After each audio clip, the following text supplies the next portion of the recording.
Welcome to AB tutorial. ఈరోజు మనము భారత ప్రధాని నరేంద్ర మోదీ గురించి భారతీయ జనతా పార్టీ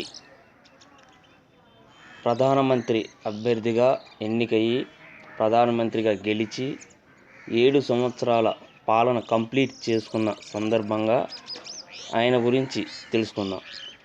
ఈ 7 సంవత్సరాలలో ఆయన తీసుకున్న ముఖ్యమైన 7 నిర్ణయాలు ఏంటి అనేవి సంక్షిప్తంగా చూద్దాం. ముందుగా ఒక 2 నిమిషాలు మన ప్రధానమంత్రి నరేంద్ర మోడీ గురించి తెలుసుకుందాం. ఈయన 1950 సెప్టెంబర్ 15వ తేదీన గుజరాత్లో జన్మించాడు. వీళ్ళ యొక్క పూర్వీకులు బీహార్ రాష్ట్రానికి చెందినవారు. వృత్తిరీత్యా వీరు గుజరాత్కి వలస రావడం జరిగింది. వీళ్ళ యొక్క పూర్వీకులు. ఈయన యొక్క తల్లి హీరాబెన్, ఈయన తండ్రి మోడీ, ఆయన పేరు కూడా దామోదర్ మోడీ అని. ఈయన 8 సంవత్సరాల వయసులోనే రాష్ట్రీయ స్వయం సేవక్ సంఘ్ RSSలో చేరడం జరిగింది. ఈయన శివభక్తుడు. యోగా, ధ్యానం, ఉపవాసం ఇలాంటివి చాలా ఎక్కువగా చేస్తుంటారు మన యొక్క ప్రధానమంత్రి వర్యులు. ఈయన ముక్తవాణి అనే పేపర్ కూడా రాయడం జరిగింది. NCCలో కూడా జాయిన్ అవ్వడం జరిగింది.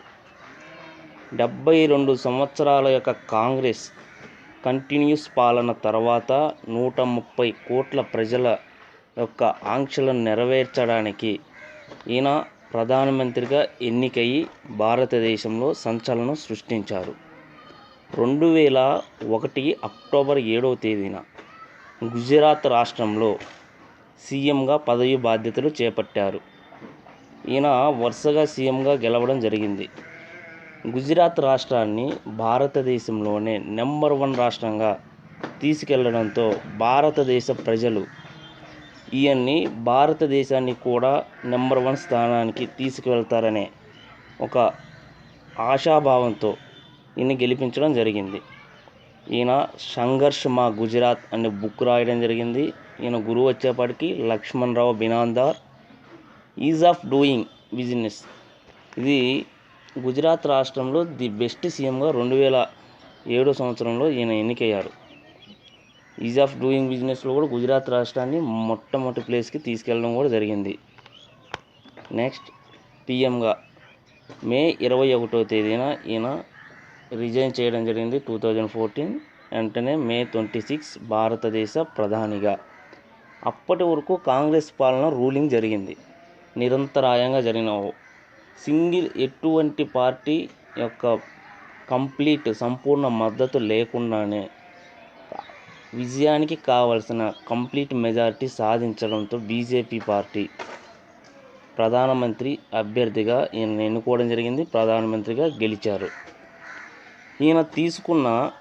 ఈయన పాలనలో వచ్చిన తర్వాత తీసుకున్న ముఖ్యమైన నిర్ణయాలు చాలా ఉన్నాయి. చాలా డేర్ అండ్ డాష్గా తీసుకోవడం జరిగింది.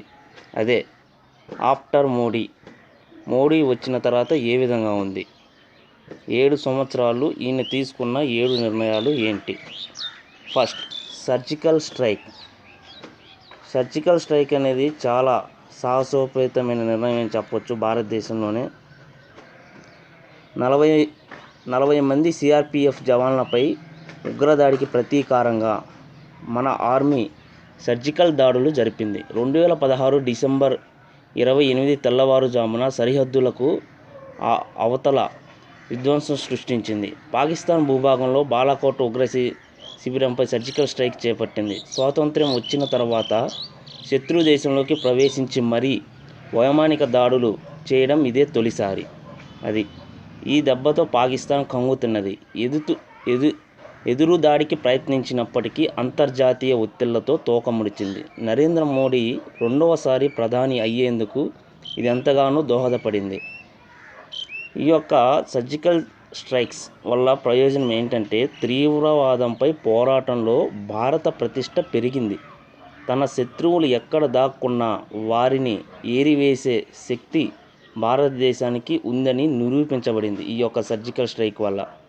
సర్జికల్ స్ట్రైక్ జరిగిన కొద్ది గంటలకే పాక్ యుద్ధ విమానం మన సరిహద్దుల్లోకి వచ్చింది. బాంబుల వర్షం కురిపించింది. ఈ క్రమంలో మన MiG-21 పాక్ సరిహద్దుల్లో కుప్పకూలింది.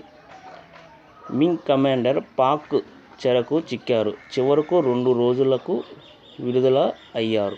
ఇది సర్జికల్ స్ట్రైక్స్ అనేది భారతదేశంలోనే ఒక ఇంపార్టెంట్ ఈవెంట్గా చెప్పుకోవచ్చు. చాలా సాహసోపేతమైన నిర్ణయం ఇది. ఈయన యొక్క రూలింగ్లో తీసుకున్న ఒక ఇంపార్టెంట్ డెసిషన్లో ఇదొకటి. నెక్స్ట్, త్రిబుల్ తలాక్. భారతదేశంలో ముమ్మారు త్రిబుల్ తలాక్ అని ముస్లిం మహిళల్లో ఇది ఎక్కువగా కనిపిస్తుంటుంది. ఈ త్రిబుల్ తలాక్ యొక్క ఉద్దేశం ఏంటి? త్రిబుల్ తలాక్ ఎందుకు చట్టంగా చేయబడింది? ముస్లిం మహిళల వివాహ బంధానికి సవాల్గా మారిన ముమ్మారు తలాక్ విధానాన్ని కేంద్రం రద్దు చేసింది. ముస్లిం మహిళ వివాహ హక్కుల సంరక్షణ బిల్లు 2019 నిబంధనల ప్రకారం ముస్లిం మహిళలకు ఒకేసారి త్రిపుల్ తలాక్ చెప్పడం శిక్షార్హమైన నేరంగా ప్రకటించింది. వీరు 3 సార్లు తలాక్ అంటే అవి వాళ్ళకి డైవర్స్గా భావించడం జరుగుతుంది. ఇది శిక్షగా ప్రకటించబడింది. ప్రస్తుతం ఈ కేసుల సంఖ్య 5 నుంచి 10% పడిపోయాయి. త్రిపుల్ తలాక్ రాజ్యాంగ విరుద్ధమని సుప్రీంకోర్టు తీర్పు ఉన్నందున ఈ చట్టం అమలుకు పెద్దగా అవరోధాలు ఎదురవ్వలేదు. కొత్త చట్టం ప్రకారం వివాహిత మహిళ స్వయంగా ఫిర్యాదు చేయాల్సి ఉంటుంది. చాలా కేసుల్లో బాధితురాలు నిరక్షరాస్యులు కావడం వల్ల అత్తింటి ఒత్తిళ్లకు తలొగ్గాల్సి వస్తుంది. దాంతో ఆశించినంత ఫలితం కనిపించడం లేదు. ఈ యొక్క పథకం యొక్క ఉద్దేశం అది. ఈ యొక్క చట్టం అండి, పథకం కాదు ఇది. ఈ చట్టం చాలా పవర్ఫుల్. ముస్లిం యువతలకి వాళ్ళ తరపున చాలా ఫేవర్గా ఈ చట్టం చేయబడింది. అప్పటి వరకు 3 సార్లు తలాక్ అంటే వాళ్ళకి విడాకులు ఇవ్వడం జరుగుతుంది. ఎటువంటి భరణం కూడా తర్వాత ఇవ్వడం జరగలేదు. ఈ యొక్క చట్టం చేసిన తర్వాత ఇలా జరిగితే ఇది నేరంగా పరిగణించబడుతుంది. ఇది కూడా ఒక ఇంపార్టెంట్ నిర్ణయంగానే భావించవచ్చు మోడీ గారి గవర్నమెంట్లో. నెక్స్ట్, బ్యాంకుల విలీనం. 2016 నవంబర్ 8వ తేదీన హఠాత్ ప్రకటన. ఏం జరిగిందంటే, మోడీ పెద్ద నోట్ల రద్దు ప్రకటన చేశారు. 500, 1000 రూపాయల నోట్లను చలామణి నుంచి తప్పించారు. వాటిని బ్యాంకుల్లో జమ చేయడానికి అనుమతించారు. అదే సమయంలో డిజిటల్ ఆర్థిక వ్యవస్థను ప్రోత్సహించారు. తక్కువ డబ్బు చలామణిలో ఉండాలనే విధానాన్ని తీసుకొచ్చారు. ఈ ప్రకటనతో 85% కరెన్సీ చిత్తు కాగితంగా మారింది. దాదాపు 15.41 లక్షల కోట్ల విలువైన 500 రూపాయల నోట్లు, 1000 రూపాయల నోట్లు తిరిగి బ్యాంకులకు చేరాయి. అంటే 99.3% డబ్బు రిజర్వ్ బ్యాంకుకు చేరింది. వాటి స్థానంలో కొత్తగా 500 నోట్లు, 2000 నోట్లు తీసుకువచ్చారు. కొత్త నోట్లు తీసుకురావడం జరిగినది, పెద్ద నోట్లు. ఇక ప్రయోజనం ఏంటంటే, డిజిటల్ లావాదేవీలు పెరిగాయి. 2016-17లో 1,113 కోట్లలో ఉన్న లావాదేవీలు ఏడాదిలోనే 2,070 కోట్లకు చేరాయి. 2018-19 నాటికి 3,133 కోట్లయ్యాయి. ప్రజలు బ్యాంకులు, ఏటీఎంల వద్ద రేయింబవళ్లు బారులు తీరాల్సి వచ్చింది. దీని యొక్క మెయిన్ ఎఫెక్ట్, మేజర్ ఈ యొక్క మిస్టేక్ లాగా భావించవచ్చు. కొన్ని నెలల పాటు సామాన్యులు కూడా ఇబ్బంది పడ్డారు. బ్లాక్ మనీ, తీవ్రవాదం, నకిలీ కరెన్సీపై నోట్ల రద్దును ప్రధాని అస్త్రంగా అభివర్ణించారు. కానీ ఇందుకు విరుద్ధంగా నల్ల డబ్బు వైట్ డబ్బుగా మారింది. స్విస్ బ్యాంకుల్లో భారతీయుల సొమ్ము 50% పెరిగింది. తీవ్రవాదం, నక్సలిజం, నకిలీ కరెన్సీ అంతమవ్వలేదు. ఇంప్లిమెంట్ చేశారు కానీ అంత పెద్దగా సక్సెస్ అయితే రాలేదని ప్రజల యొక్క అభిప్రాయం. నెక్స్ట్, బ్యాంకుల జాతీయకరణ అయిపోయింది. ఇది బ్యాంకుల విలీనం అంటే ఒక బ్యాంకుని తీసుకెళ్ళి ఇంకొక బ్యాంకులో మెర్జ్ చేయడం. ఈ బ్యాంకుల విలీనం అసలు ఏంటి? 2020 ఏప్రిల్ 1న బ్యాంకింగ్ రంగానికి సంబంధించి కేంద్రం ఒక నిర్ణయం తీసుకుంది. 10 ప్రభుత్వ రంగ బ్యాంకులను విలీనం చేసింది. 4 బ్యాంకులుగా రూపొందించింది. Oriental bank of commerce, United bank of Punjab national బ్యాంకులో విలీనం చేశాయి. Syndicate bank, Canara bank, Allahabad బ్యాంకును ఇండియన్ బ్యాంకులో విలీనం చేశారు. ఆంధ్ర బ్యాంక్, కార్పొరేషన్ బ్యాంకును యూనియన్ బ్యాంక్ ఆఫ్ ఇండియాతో అనుసంధానం చేస్తున్నట్లు ప్రకటించారు. దీంతో ఐడిబిఐ బ్యాంక్ ప్రైవేటీకరణకు కూడా ప్రభుత్వం ఆమోదం తెలిపింది. దీని యొక్క ప్రయోజనం ఏమిటంటే ఖాతాదారులకు మెరుగైన సేవలు అందుబాటులోకి వచ్చాయి, బ్యాంకుల నిర్వహణ వ్యయం తగ్గింది, ఉత్పాదకత పెరిగింది, తద్వారా బ్యాంకుల ఆదాయం పెరిగింది, సాంకేతిక అభివృద్ధికి మరింత వెసులుబాటు కలిగింది, ప్రైవేటు బ్యాంకులకు ధీటుగా ఎదిగే అవకాశం ఏర్పడింది. నిర్వహణ వ్యయాన్ని తగ్గించాలనే ప్రతిపాదనతో కింది స్థాయి ఉద్యోగులను బలవంతంగా స్వచ్ఛంద పదవీ విరమణ పరిస్థితులకు దారితీశాయి. ఇది చాలా ప్రతికూలత చూపించింది. వేలాది మంది దీనివల్ల ఏమైందంటే ఉద్యోగాలు కోల్పోవాల్సి వచ్చింది. బ్యాంకుల విలీనం కూడా ఒక సంచలనమైన నిర్ణయంగానే భావించవచ్చు. నెక్స్ట్, వస్తు సేవల పన్ను GST, goods and service tax GST. ఇది కూడా ఒక గొప్ప నిర్ణయంగా భావించవచ్చు. 2017 జూలై 1న నూతన పన్నుల వ్యవస్థ అమల్లోకి వచ్చింది. అప్పటి వరకు ఏ రాష్ట్రానికి ఆ రాష్ట్రం వేర్వేరుగా పన్నులు ఉండేవి. కేంద్ర పన్నుల్లో సగం రాష్ట్రాల వాటా వచ్చేది. ఇప్పుడు దేశమంతా జిఎస్టి రూపంలో ఒకే పన్ను అమల్లోకి వచ్చింది. జిఎస్టిపై 2000 సంవత్సరంలో వాజ్పేయి నిర్ణయం తీసుకున్నారు. దీనిపై ఓ కమిటీ కూడా వేశారు. ఆ తర్వాత ముందుకు సాగలేదు. 2011లో కూడా మన్మోహన్ సింగ్ సర్కార్ కూడా ఈ దిశగా ప్రయత్నం చేసింది, కానీ ఎటువంటి ముందడుగు పడలేదు. మోడీ సర్కార్ దీన్ని ఆచరణలోకి తీసుకొచ్చింది. 122వ రాజ్యాంగ సవరణ బిల్లు కింద రాజ్యాంగ చట్టం 2016గా ప్రవేశపెట్టారు. ఇది బిట్టు. ఈ యొక్క జిఎస్టి పన్ను ఏ రాజ్యాంగ సవరణ తీసుకొచ్చారంటే 122వ రాజ్యాంగ సవరణ. ఇది ఇంపార్టెంట్ అండి.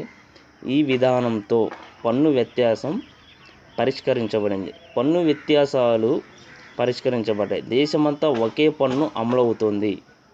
ప్రారంభంలో పరిశ్రమలు సమస్యలు ఎదుర్కొన్నాయి. ఆ తర్వాత పరిస్థితి మెరుగైంది. చాలా మార్పుల తర్వాత ఇప్పుడు ఒక కొలిక్కి వచ్చింది. అయితే పెట్రోల్ ఉత్పత్తులు, ఎక్సైజులు జిఎస్టి పరిధిలోకి తీసుకురాకపోవడంపై ఇప్పటికీ విమర్శలు వస్తున్నాయి. రాష్ట్రాల నుంచి వ్యతిరేకత వల్ల ఇది సాధ్యం కాలేదు. రాష్ట్రాలను ఒప్పించడంలో కేంద్రం విఫలమైంది. దీంతో ఇప్పటికీ ఏ రాష్ట్రానికి ఆ రాష్ట్రం విడివిడిగా పన్నులు వడ్డిస్తున్నాయి. దాంతో పెట్రోల్ ధరలు తగ్గకపోగా పెరిగాయి. దీనిపై ఏమైందంటే ప్రజలపై విపరీతమైన భారం పెరిగింది.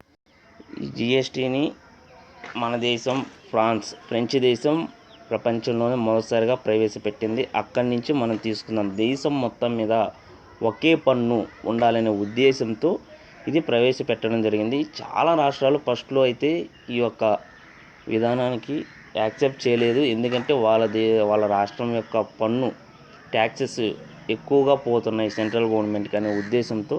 కానీ చివరికి అన్ని రాష్ట్రాలను ఒప్పించడంలో సఫలమవడంతో ఈ యొక్క 122వ రాజ్యాంగ సవరణ ద్వారా ఈ యొక్క జిఎస్టి ట్యాక్స్ అనేది అమల్లోకి రావడం జరిగింది. నెక్స్ట్, 6వ నిర్ణయం ఆర్టికల్ 370 రద్దు. ఇది జమ్మూ కాశ్మీర్ ప్రాంతానికి సంబంధించింది.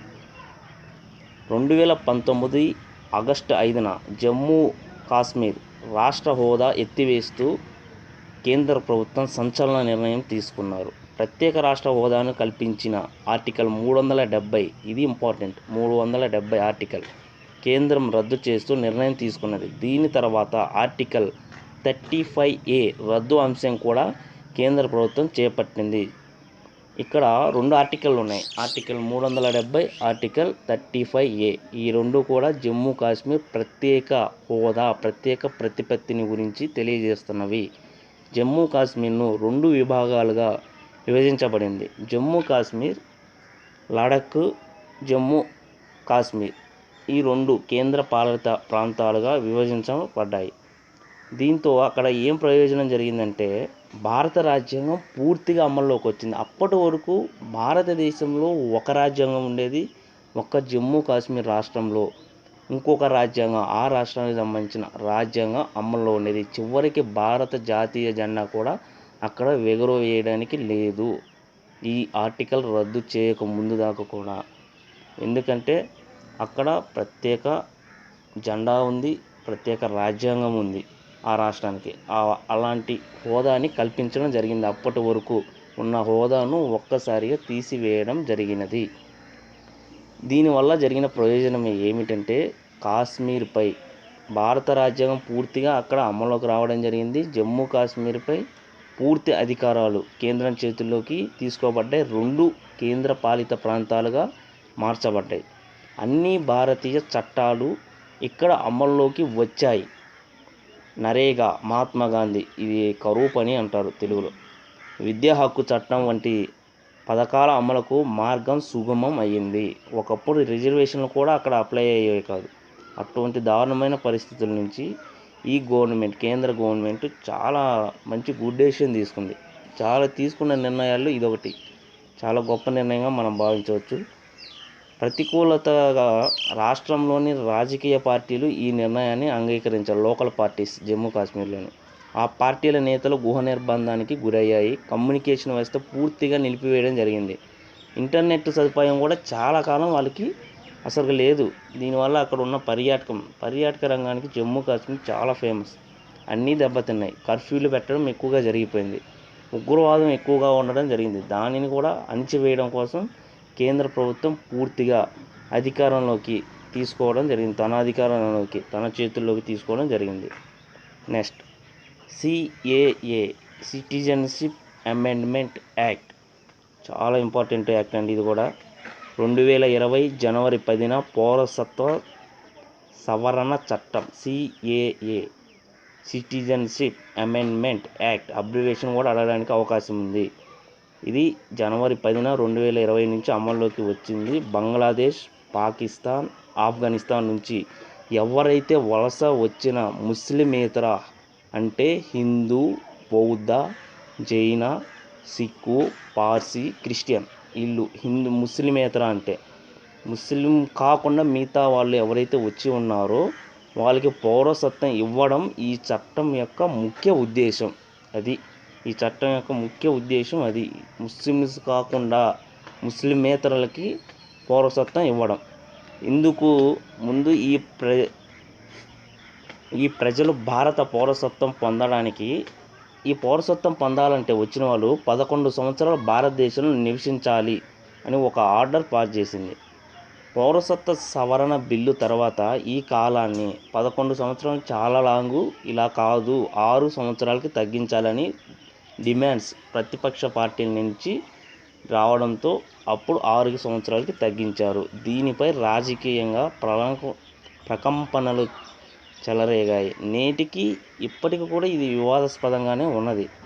దీనివల్ల ఏంటంటే ప్రయోజనం, చాలా ఏళ్ళుగా అక్రమంగా నివసిస్తున్న వారికి సులువుగా భారత పౌరసత్వం లభించే అవకాశం వచ్చింది.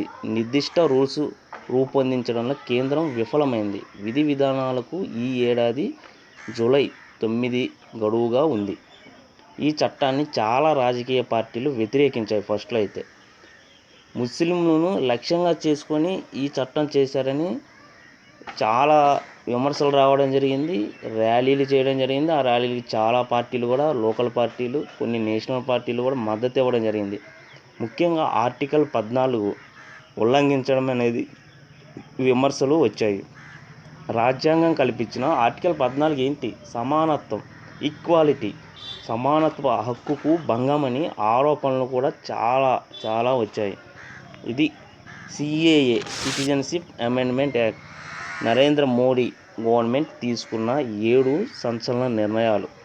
ఇంకా ఉన్నాయి, చాలా ఉన్నాయి. మనం ఆ విధంగా చెప్పుకుంటే GST అయిపోయిన తర్వాత 2015లో మయన్మార్ నుంచి భారత్లోకి ఉగ్రవాదులు రావడంతో వాళ్ళ మీద జరిగిన అటాక్లు, 2016లో యూరి ఘటన, సర్జికల్ స్ట్రైక్స్, 50 మంది దాకా ఉగ్రవాదులు చనిపోయారు సర్జికల్ స్ట్రైక్స్లో 2018లో. 2018 డోక్లాం చైనాకు దూకుడుగా వారి యొక్క ఆగడాలకు కళ్ళెం వేశారు నరేంద్ర మోడీ గారు. 2019లో పుల్వామా అటాక్, సైనిక కాన్వాయ్పై దాడి జరిగింది. అప్పుడు సర్జికల్ 2.0 అని నరేంద్ర మోడీ మళ్ళీ అటాక్ చేయడం జరిగింది. అప్పుడు 300 వరకు మా ఉగ్రవాదులు చనిపోయారని సమాచారం ఉంది. ఈ విధంగా ఒక టీ అమ్మే సాధారణ వ్యక్తి నుంచి ప్రధానమంత్రి అయ్యేదాకా వచ్చారంటే చాలా గొప్ప వ్యక్తి. మనం ఇటువంటి వ్యక్తుల్ని ఇన్స్పిరేషన్గా తీసుకోవాలి. ఒక గొప్ప వ్యక్తి, పాజిటివ్గానే తీసుకోవాలి. ఈయన యొక్క లక్షణాలు ఏంటంటే పడి లేచిన కెరటం, మట్టిలోని మాణిక్యం, అతిపెద్ద ప్రజాస్వామ్య భారతదేశానికి ప్రధానమంత్రి అదృష్టం ఈయనకి కలిగింది. ఈ అవకాశాలు మనకు ఎప్పుడూ కూడా వెతుక్కుంటూ రావు, మనమే వాటికి ఎదురెళ్ళి తెచ్చుకోవాలి అనే విషయం స్పష్టంగా నరేంద్ర మోడీ గారి లైఫ్ నుంచే మనకి అర్థమవుతుంది. కాబట్టి ఈ యొక్క ఆర్టికల్ని ప్రతి ఒక్కరు కూడా పాజిటివ్ వేలోనే ఆలోచించాలి తప్ప నెగిటివ్గా ఆలోచించకండి. ఇది భారతదేశ ప్రధానమంత్రి అనే ఒక పదవికి సంబంధించి, ఆ ప్రధానమంత్రి పదవిలో ఉన్నప్పుడు ఆయన తీసుకున్న ముఖ్యమైన నిర్ణయాలు, 7 సంవత్సరాలు అయిన సందర్భంగా యొక్క 7 ఇంపార్టెంట్ డెసిషన్స్ ఏంటి అనే ఒక article. After Narendra Modi 7 years, 7 సంవత్సరాలలో 7 నిర్ణయాలు అనే ఒక టైటిల్తో ఈ యొక్క వీడియో చేయడం జరిగింది. చాలా వరకు తెలిసిన వరకు చాలా సంక్షిప్తంగా, చాలా విపులకరంగా తక్కువ టైంలో చెప్పడం జరిగింది. ఈ వీడియో ప్రతి ఒక్కరూ పాజిటివ్ వేలోనే ఆలోచించండి. Thank you. ఈ వీడియో మీకు నచ్చినట్లయితే లైక్ చేయండి, షేర్ చేయండి, సబ్స్క్రైబ్ చేయండి.